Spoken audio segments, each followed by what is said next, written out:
I know this sounds counterintuitive, but have you ever actually practiced being retired? Like genuinely, taken a step back, sat down, and lived a version of the life that you're spending years building towards? Because I hadn't. I'd run the numbers obsessively, knew my safe withdrawal rate and fire number. I had all the spreadsheets. I'd modeled 3 different scenarios for sequence of return risk. I even had, and still have, a countdown app on my phone. But the actual life part, the what does Tuesday look like when nobody needs me anywhere part, I'd never tested it. And then I took a sabbatical, and a bunch of things I thought I had figured out completely fell apart. This was useful, but really unnerving as well.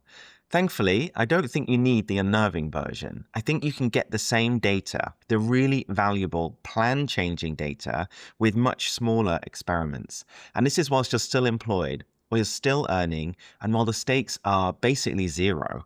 So today, I'm giving you 5 of them. I'm calling them micro-retirements. Each one is designed to stress test a specific part of your future life. Think of them as fire drills, but for early retirement and fire. I have a feeling that at least one of these is going to make you uncomfortable. And that's kind of the point. You've built the career, you're building the portfolio, you're close to freedom. So what now? Welcome to Life After Enough. Money, meaning, and the life you design when work becomes optional. I'm Nick.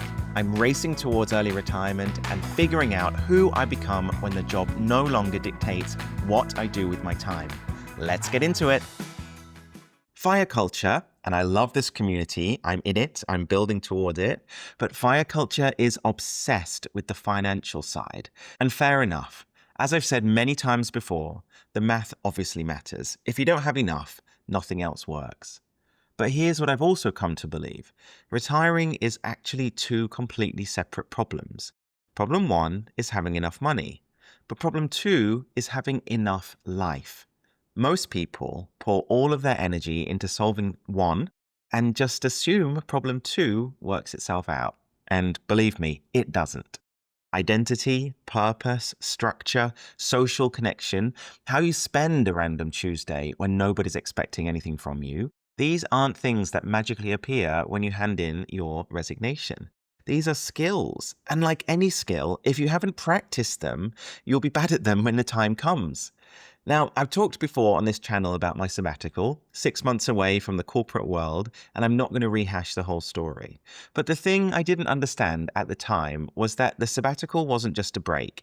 It was an accidental stress test of all of these things: identity, structure, social life, purpose, but all at once. And some of them broke quite badly.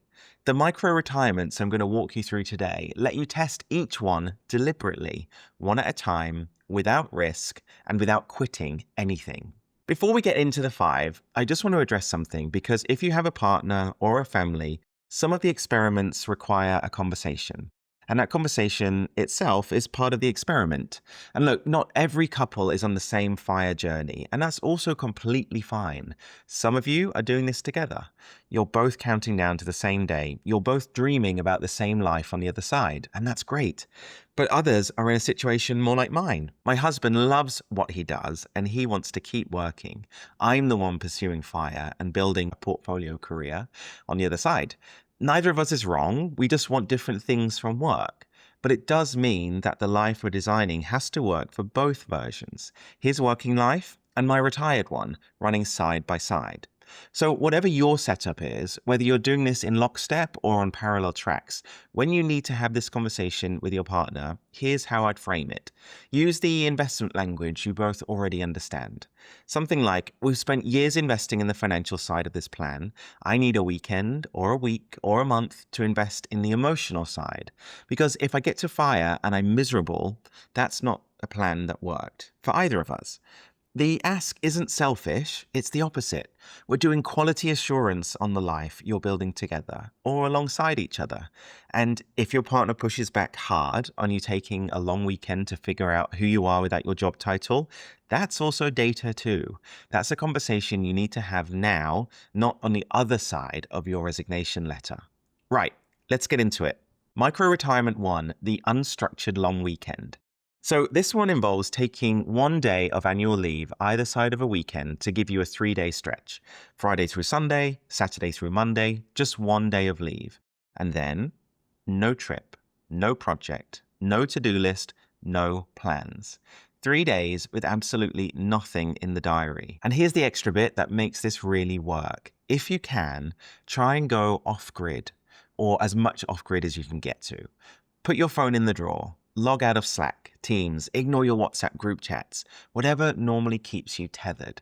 Because one of those things I wasn't prepared for during my sabbatical was the social disconnection. Everyone around me was stressed and busy and talking about deadlines and office politics. And I just, wasn't anymore. Work is this massive shared experience. And when you step out of it, you realize how much of your daily social life runs on it. The chat group kind of goes quiet because you don't have anything to add to the "can you believe what happened in the meeting today" thread. You start to feel like you're watching everyone else's life through a window. So 3 days of that is enough just to feel it. It's infinitely better than being blindsided by the feeling 6 months into retirement. And I know what most of you are thinking. Nick, I've had long weekends before. This isn't revolutionary. But here's the difference. On a normal long weekend, you fill it. You make plans, you catch up on life admin, you see friends. There's structure. You've just swapped work structure for weekend structure. The aim of this is to try and be different. This is formless time. You wake up and there's nothing. Nobody expecting you anywhere. Nothing that needs doing. Just you and an empty day. What I hope you might discover in doing this is that day one will probably feel pretty great. Relief, freedom, you sleep in, you have a slow coffee, you think, why don't I do this more often? Day two, you might start to fidget, feel a little restless. Maybe you reorganize a kitchen cupboard, check your emails even though you told yourself you wouldn't. But day three is where the real data is. Day three is when the discomfort might start hitting. And whatever you reach for on that day three, whether it's your phone or to-do list or a sudden overwhelming urge to be useful, that's your identity crutch. That's the thing doing the heavy lifting that you didn't know about. And if you can't handle it for a long weekend, you're probably not emotionally ready for the jump just yet. So here's exactly what to do. Pick a weekend in the next month or so, book off the Friday or the Monday, set your out of office, put the phone away, and keep a one-line journal each night. Something like, today I felt ... and just finish the sentence. That's it. One day of leave, no excuses. If you do have a partner or a family, you're not asking them to take the time off too. You're asking them to let you not fill it. The hardest version of this is doing it while your partner's weekend carries on as normal, because that gap between their pace and your stillness, that's exactly what early retirement feels like. Quick one before we continue. I send a weekly email every Monday morning that goes deeper than the podcast. It's not a recap, it's a separate idea, usually something more personal, plus a question to sit with for the week. It's free, it's one email, and you can sign up at lifeafterenough.com. Link is in the show notes. Okay, back to it. Okay, micro retirement 2. This one is the identity fast. So the idea this time is to go somewhere, whether it's on a course or a meetup, a hiking group, a co-working space, a weekend workshop. The idea is that nobody there knows you and you're meeting a big group of people for the first time. One rule though, you can't mention your job title or what you do for a living for the entire time. That sounds simple, but it's not simple because right now, whether you realize it or not, I'm a lawyer, I'm an engineer, I'm an VP of whatever, is doing an enormous amount of heavy lifting in your social identity. It's probably your opening line. It's how people place you, and it's how you place yourself. You probably don't realize how much you lean on it until you take it away. So here's the test. Someone at this event will turn around to you and ask you the most basic social question in existence. So, what do you do? So now, what do you say? If the answer is that you panic, if your brain goes completely blank without your professional title, well, that's telling you something pretty important. It's telling you that you haven't built an identity beyond your career yet. And that's fine, most people haven't. But if you can't answer that question smoothly in a low-stakes setting with complete strangers you'll never see again, How are you going to handle it at every dinner party, every family gathering, and every new person you meet for the rest of your life?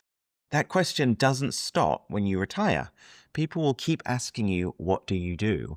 Saying, I'm retired at 35 or 40 or 45, that also invites a very specific kind of follow up that you need to be ready for.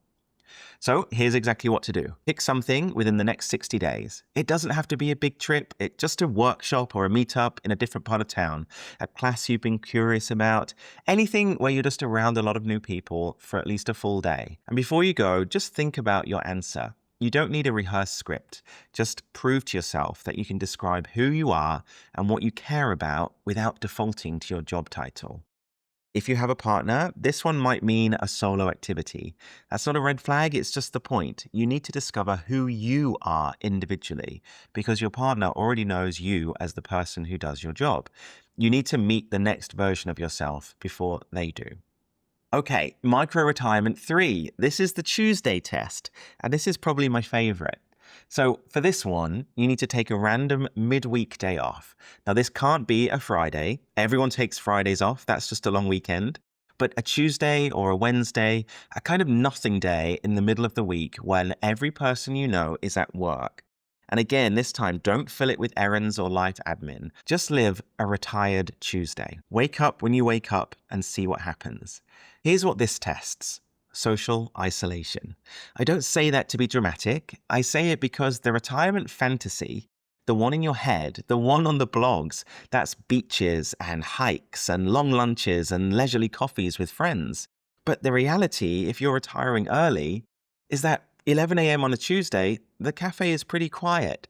Everyone you know is in a meeting. Your phone is silent because nobody texts at 11 a.m. on a Tuesday.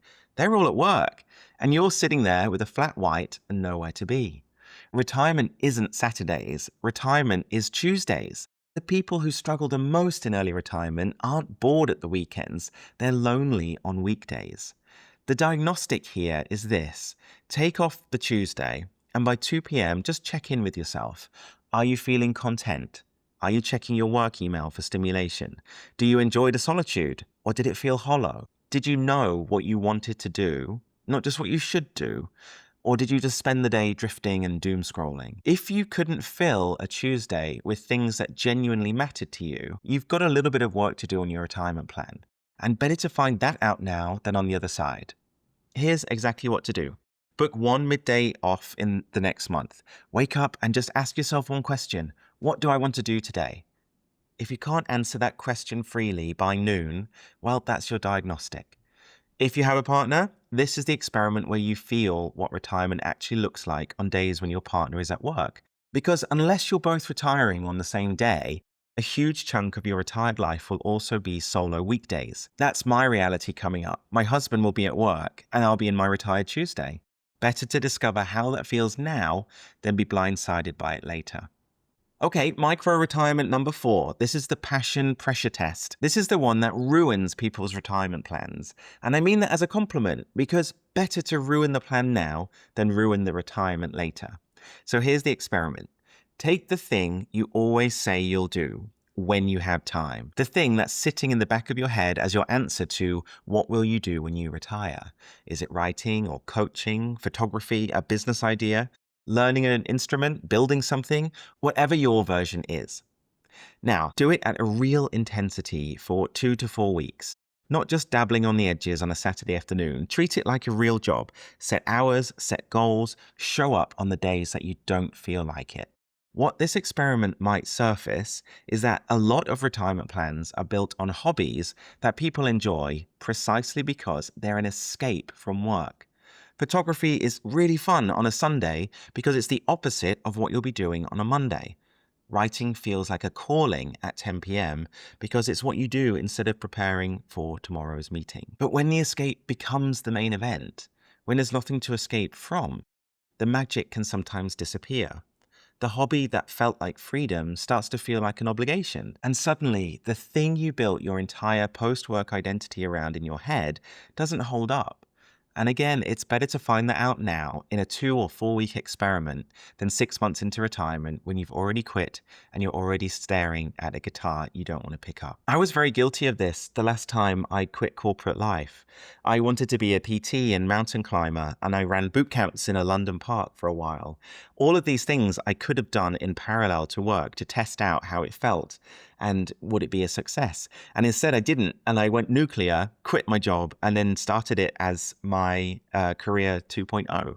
So here's exactly what to do. Pick one thing, block 2 hours a day for 14 consecutive days. It doesn't matter when, could be mornings, evenings, lunch breaks, whatever works for you. But every day, make it non-negotiable. And then just track how you feel before and after each session. Just a quick note. Are you excited, neutral, dreading it, bored of it going in? And afterwards, are you energized or flat or drained coming out? By day 14, you'll know. You'll know whether this is a lifestyle or a daydream. And if it's a daydream, well, that's great information to have.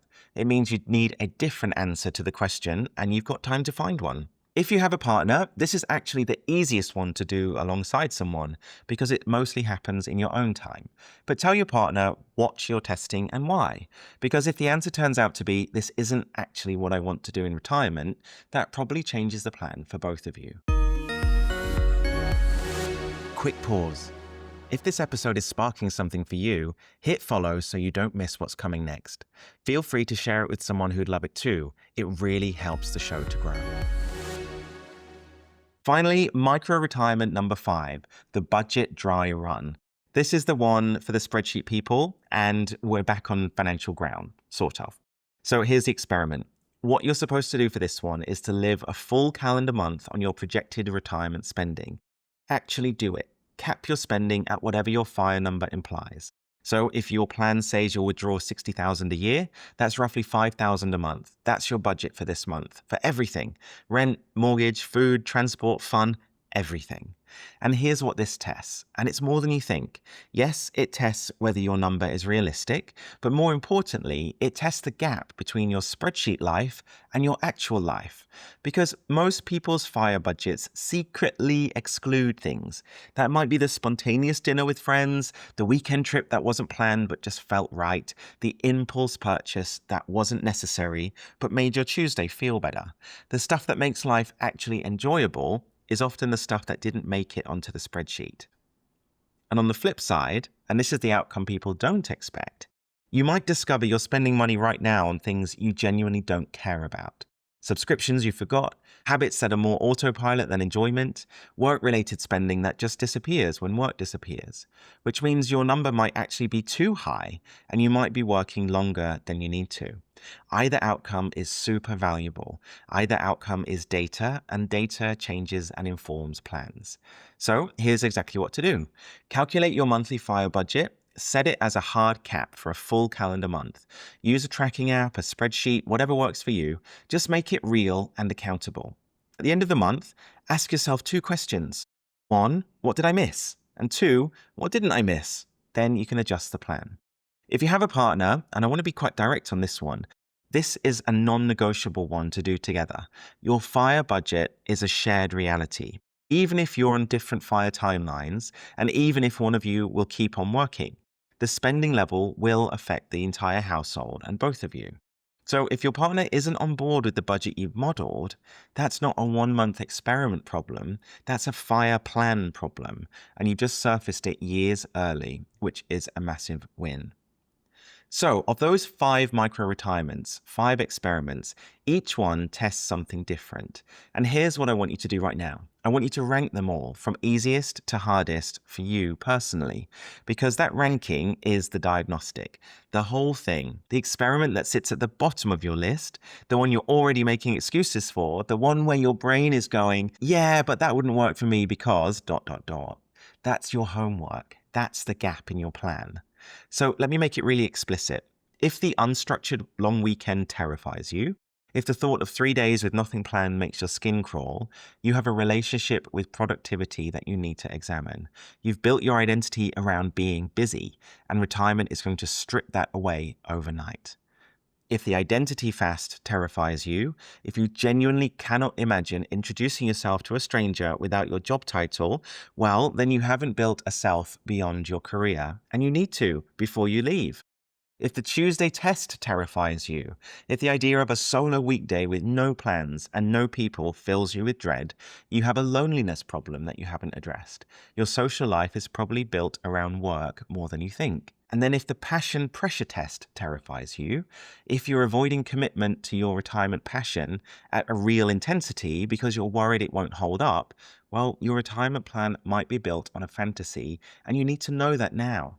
And if the budget dry run terrifies you, if you're nervous about actually living on the number you've calculated, then your number isn't real yet. It's just a theory. The one that scares you the most, try and do that one first. Because you've spent years getting the financial plan right, spend a few weeks getting the life plan right as well. The worst version of FIRE isn't running out of money. The worst version is sitting in a life that you've carefully and meticulously built and then realizing it doesn't fit. These experiments take a day, a weekend, a month. They cost almost nothing, and the data they give you back could save you years. If this episode got you thinking, and I hope at least one of those experiments made you a little uncomfortable, come and join me on Speak Monday, my free weekly email. Every week, I dig into one of the themes of this podcast: identity, purpose, the emotional side of financial independence that nobody else is talking about. The link is in the description. It takes 10 seconds to sign up. If the budget dry run hit a nerve, if you're realizing your FIRE number might be based on the leanest version of your life instead of the one you actually want to live, I've built a free FIRE guided workbook that helps you build a number around the real questions. Do you want kids? Do you want to help family? Do you want to travel properly? Most calculators skip all of that. This one doesn't. Again, the link is in the description.